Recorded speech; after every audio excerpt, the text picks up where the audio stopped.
we are all by one thing. That is love.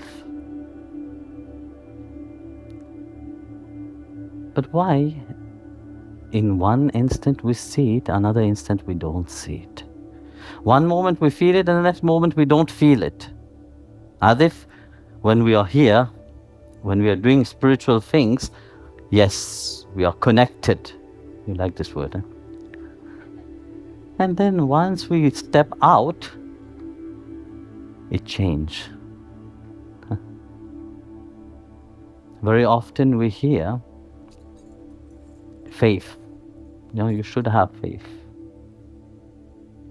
No, this is the first step upon in your spiritual life itself, to have faith. And then what you do with that faith? You just leave it like that? Yes, I have faith. I go to the temple, I go to church, and that's it. I have faith in God, but yet I don't even know who that God is. We have an idea, yes. We have heard about it in scriptures.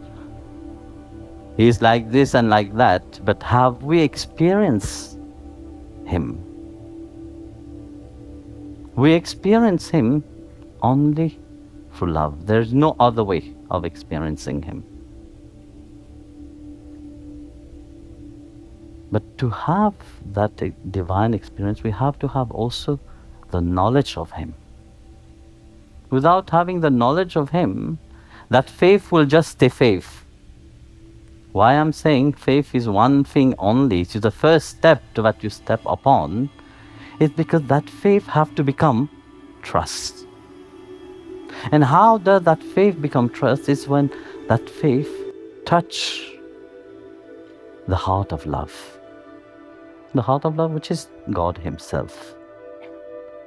When your faith is so strong that it touches the heart of God, that faith transforms itself into trust. And once trust awake inside of you, it is at that moment that you start to love. Because all the ideas of love that we know about, it was based upon the mind concept. Faith is also similar. It starts with faith because it is a mind concept. But that mind concept can't just stay like that, You can't just say, yes, I have faith, I have faith, I have faith, but yet you don't progress, you don't move forward, you don't grow.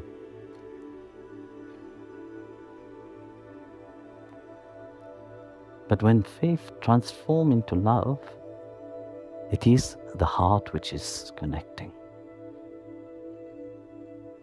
When we say we love, where do we point? Here, no? To the heart. When you say I, where do you point? You don't point to your mind. You point to your heart. No? Love comes from here. That's why you have one of the greatest treasure inside of you. That Atma itself is love. Not the surface love that we play on the outside, but something which is deeper. And when we thread the path of try to get to know, firstly, who we are, it is through knowledge only that we get to know that. Who Bhagwan is, who God is. Okay, yes, we can say, yes, we believe in God. But yet we don't feel Him. We don't see Him as part of our life.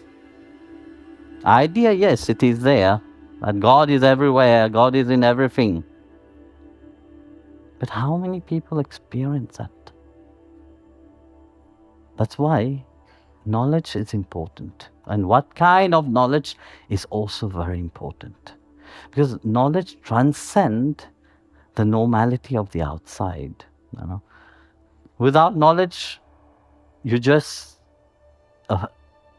imbecile in the outside world. Everything that you get, you believe it. You can't use your reasoning anymore. But when you have true knowledge, it is when your heart blossoms into trust.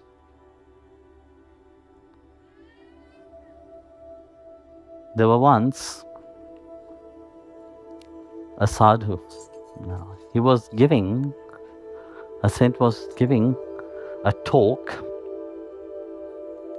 a Bhagavad Katha. He was talking about Lord Krishna, the glory of Lord Krishna. In the palace, he was invited to talk. So as when he was talking, a thief went inside the palace. So he went, but he was stuck because there were so many people. So he was forced also to listen what was talked about. So as the priest was describing how Lord Krishna is, how when he was small, his mother used to bath him, dress him elegantly, and then put wonderful jewelry on him, and then let him play with all the gopas by the river, by the Yamuna. So that captivated the mind of the thief.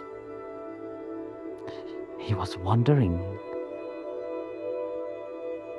if such a person exists with so many jewelry upon, I should go there. Why am I wasting my time with these petty things here? I should go there and kidnap that little boy.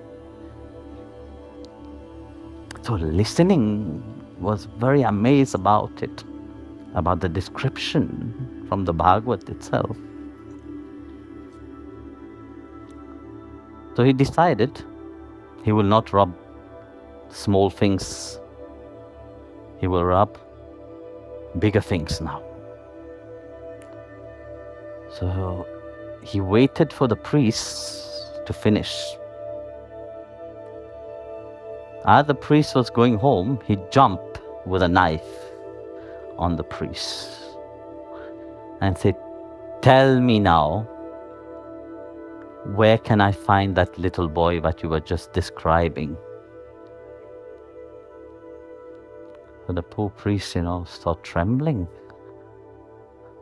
He said, "Well, you see that he didn't want to dare but say that Krishna happened already long time back." He said, "That little boy," he wanted to get rid of him. He said, "But this little boy live in Vrindavan." Where is Vrindavan now? He said, "I don't know, you have to ask." So he gave him some direction. So it took him some weeks to reach Vrindavan. So as he reached Vrindavan, keep asking, he saw that how the priest described about Vrindavan, that place, it is there. And it was dark when he reached there. So he decided to climb a tree, waiting for morning to come. So he climbed the tree and sat there. So as the sun was rising, to his amazement, he heard the sound of the bell which the cow was wearing. And he heard the flute, because you see, described in the Bhagavad that when Bhagavan Krishna will go with the cow for herding, he will play the flute and all the cow will follow him. So he heard the flute, and as he was trying to look, and he saw that little boy. And he was amazed to see that him and his brother Balram was walking with full regalia on himself as it was described in the Bhagavad by the priests.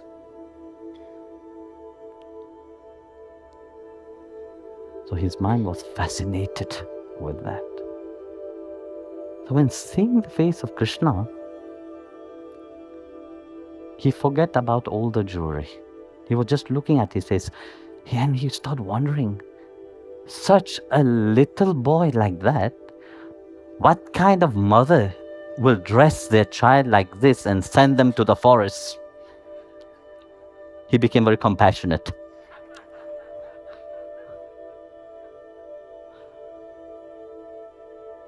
So he climbed down the tree, rushed to that little boy, and he said,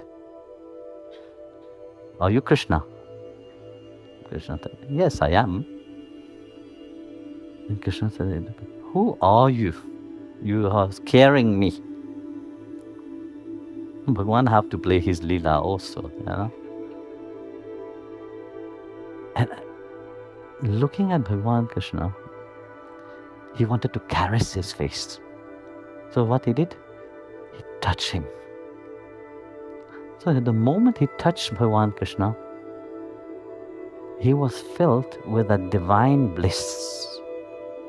He had never felt it before. That supreme love just awake inside of him, consuming everything else. Then Bhagavan Krishna asked him, "Why are you here?" He said, "I don't know why I am here." He forgot. Because at that moment when Bhagavan touched him, all his karma, all his past karma was burned completely. Only love was there. So of course Lord Krishna knew why he came. So Bhagavan Krishna said, "Please, you have come for all this jewelry, please take it. Let me go. I have to bring the cow for herding to eat." Then he said, "No. If I take all of this, will your mother not scold you?" I said, "No, take it. I have plenty of that." And he said to him, "I have come because the priests told me about you. And I'm seeing you so wonderfully." So Bhagavan smiled at him and said, "Please take." He took all his jewelry, put it in a bag, and handed it over to him. He was not even aware. Meanwhile, Bhagavan and Krishna and Balaram disappeared.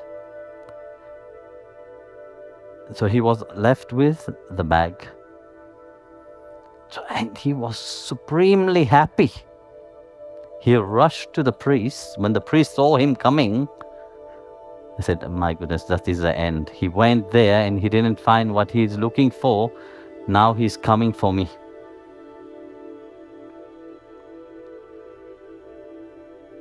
So the priest, out of fear, he would not run away. He listened to him. The thief, when he saw the priest, he fell down at the feet of the priest and said, "By your mercy, I have found the most wonderful treasure. I have found that little boy which you are describing." Now the priest is thinking, but he have gone cuckoo completely.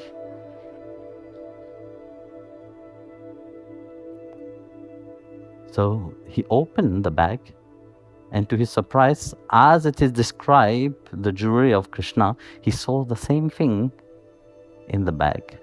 So the priest says, "Please bring me to the place where you have found that little boy. I also want to see him." So he took him to Vrindavan. Again, they sit on the tree, and in the morning, for the priest it was just a normal morning like every morning. But for the thief, he saw again that little boy coming, but only visible to him. So he climbed down the tree, and he told the priest also to come. And he started talking to Krishna. And the priest was looking at him and said, "But I can't see anything." So looking at the thief and said to the thief, "But I don't see." So he stopped crying and said, Lord, you have graced the thief to see you. Please have mercy upon me. Grace me with your darshan. So at that moment, Bhagavan revealed himself to the priest and said to the priest, well, he heard the voice only. He could not see Bhagavan. And he said to the priest that, well, you teach the Bhagavad, but you don't believe, you don't trust. Whereas the thief, he have full trust in your word. For him, it was not just a story. For him, I was real. That's why I showed myself to him. So that's what knowledge does, give you an idea of what bhakti is, what devotion is. And above all, knowledge reveals who you are and who God is. Jai Gurudev, everyone.